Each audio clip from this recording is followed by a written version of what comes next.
साधना से छल छलाए। माँ हमें वह शक्ति दो, हर अनीति से जूझ जाए। स्वार्थ से रह दूर माँ, सर्वार्थ में जीवन लगा दे। पतन पीड़ा को मिटा कर नव सृजन के काम आए। नव सृजन के काम आए।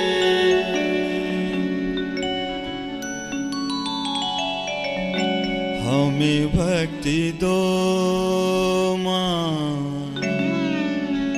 हमें शक्ति दो माँ।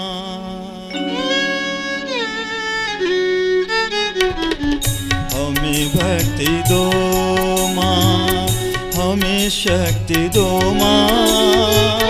सतत साधना की तपन मांगते हैं। हमें भक्ति दो माँ, हमें शक्ति दो माँ। सतत साधना की तपन मांगते हैं।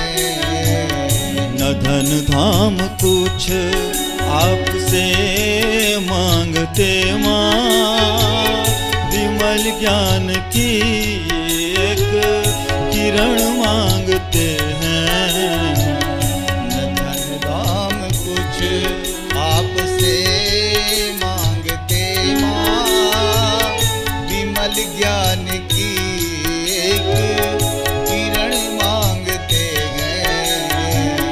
हमें भक्ति दो माँ।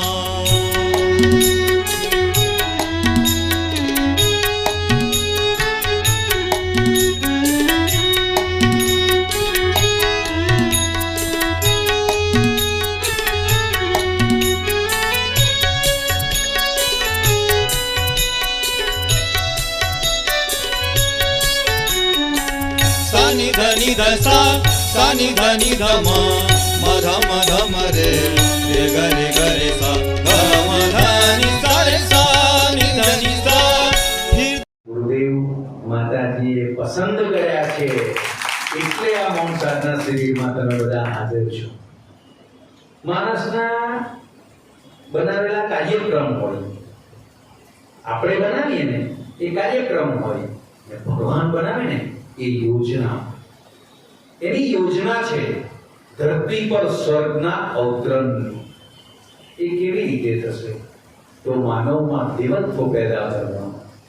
હવે આ બજારમાં તો મળે નહીં દેવત્વ, નહીં તો પાછા લોકો ટનબંધી ખરીદી અને ઓવર સ્ટોક કરી દે. એના માટે તો આવી શિબિરો થાય ને ત્યાં જવું પડે ને ત્યાં તપવું પડે. કષ્ટ ભૂખે મારું ભોંય સુવાળું તરની કાઢું છાલ, તો પણ મુજને ભૂલે નહીં તો ખરું તને મ્યાલ. આ આપણને આમાંથી પસાર થવાનું હોય. આ ગુરુદેવ એટલે પહેલો અવતાર એમનો કબીરજી, બીજો અવતાર સમર્થ ગુરુ રામદાસ, ત્રીજો અવતાર રામકૃષ્ણ પરમહંસ ને ચોથો અવતાર પરમ પૂજ્ય ગુરુદેવ શ્રી રામ શર્મા આચાર્ય. હવે આધ્યાત્મ એવું કહે છે કે આ જીવનમાં અહીંથી ગમે તેટલા તમે રૂપિયા બંગલા જે કંઈક કમાય બધું અહીં છેલ્લા શ્વાસે મૂકીને જાઓ. કદાચ હવે વીટી પેઢી બધે ઘરવાળા કાઢી લે ને, બધાને જ કાઢી લે. બધાને ખબર જ છે કે કશું તમારી જોડે ના આવે. આવે તો શું આવે? તો કે આપણા સત્કર્મ, સાધના અને ભગવાનનું લીધેલું નામ. હવે આ ગુરુજીએ 3 જન્મમાં કેટલી મોટી સાધના કરી છે. મહેન્દ્રભાઈએ જે બધી વાત કરી એમાં કદાચ હું એવું કહું કે બધું સમજીએ ને તો આ ભવ તો ચોક્કસ પૂરો થઈ જાય.